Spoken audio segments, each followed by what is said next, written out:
நண்பனை கூப்பிட்டு ரொம்ப நாள் ஆச்சு. இந்தியாவுக்கு ஒரு கால் பண்ணுவோம். நம்ம கூட படிச்சவனுங்களா என்ன கலெக்டர் வேலை போறானுங்க, ஏதாவது மாடு வீடுதான் மறப்பானுங்க.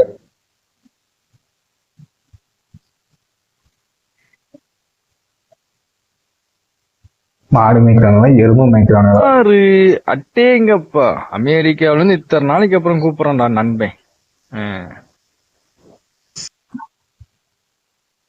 ஹலோ நண்பா, நல்லா இருக்கிறியாடா?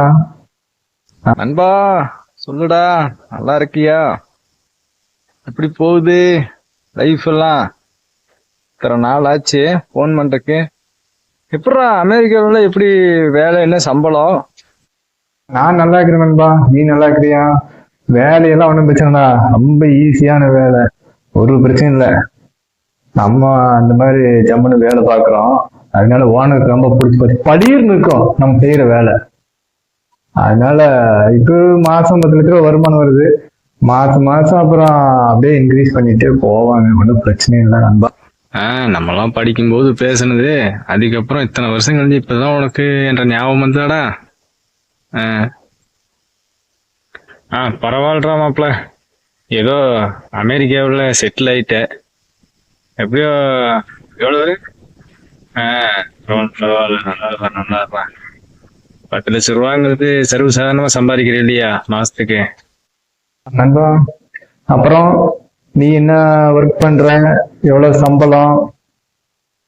இல்லையா, நான் ஒரு நாளைக்கு ஒரு 5 லட்ச ரூபாயில இருந்து 6 லட்ச ரூபாய் சம்பாதிப்பட்டா மாப்பிள்ள. எனக்கு ஒண்ணுமே புரியல. நிஜமாவா? நம்புடா, ஒரு நாளைக்கு 5 லட்ச ரூபா 6 லட்ச ரூபா வரும். விசேஷம்னு வந்துருச்சுன்னா 10 லட்ச ரூபா ஒரு நாளைக்கே வருமானம் எல்லாம் வரும். எல்லாம் போகத்தான், எல்லாம் போக நமக்கு கிடைக்கிற வருமானம் தான். ஆமா ஆமா, நகைக்கடை வச்சிருக்கேன், நகைக்கடை. சொந்தமா கேரளாவில் பார்த்தீங்கன்னா திருச்சூர்ல 4 பிரான்ச்சு, பாலக்காட்டுல 4 பிரான்ச்சு, அப்படி வச்சு அப்படி போகுது. பாத்துக்க, அப்படியே லைஃப் அப்படியே போயிட்டு இருக்குது. ஒன்றும் பிரச்சனை இல்லை, நம்ம லைஃப் நல்லா ஜம்முன்னு போயிட்டு இருக்குது. ஆமா ஆமா, அன்னைக்கே எம்ஜிஆர் சொன்னாரு, என்ன வளம் இல்லை என்ற திருநாட்டில் ஏன் கையை ஏந்த வேண்டும் அயல் நாட்டில். நண்பா, ஓனர் வந்துட்டு எப்படி எடுக்குது நண்பா, நானு அப்புறமா பேசுறேன், பாய்.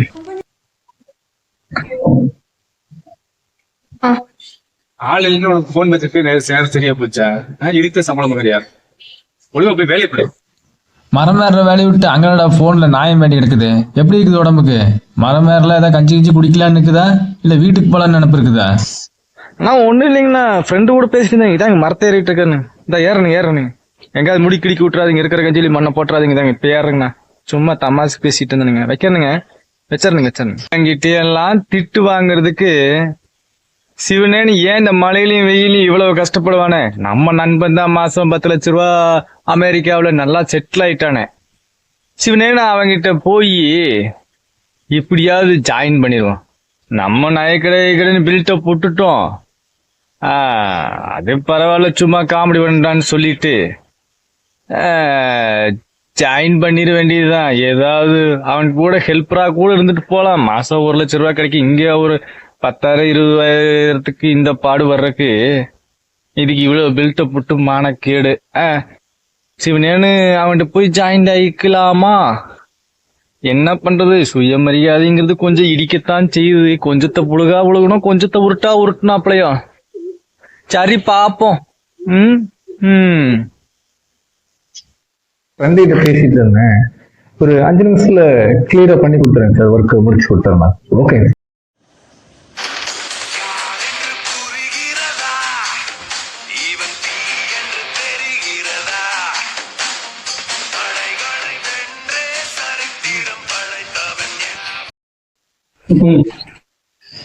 குறைங்கிட்ட வேலை செய்யறதுக்கு நம்ம நண்பன் ஒரு நாளைக்கு 6 லட்ச ரூபாய் சம்பாதிச்சுன்னு சொன்னா, இங்க தேவையில்லாம இங்க பில்ட்ட போட்டுட்டு மாசம் 1 லட்ச ரூபாய் சம்பளத்துக்கு இந்த நாய்கிட்ட கடி வாங்குறத விட அவங்கிட்ட போய் ஏதாவது வேலை செஞ்சு பொழைச்சிக்கலாம். இந்த காசை அங்கேயே சம்பாதிக்கலாமே, எதுக்கு இந்த பம்பு?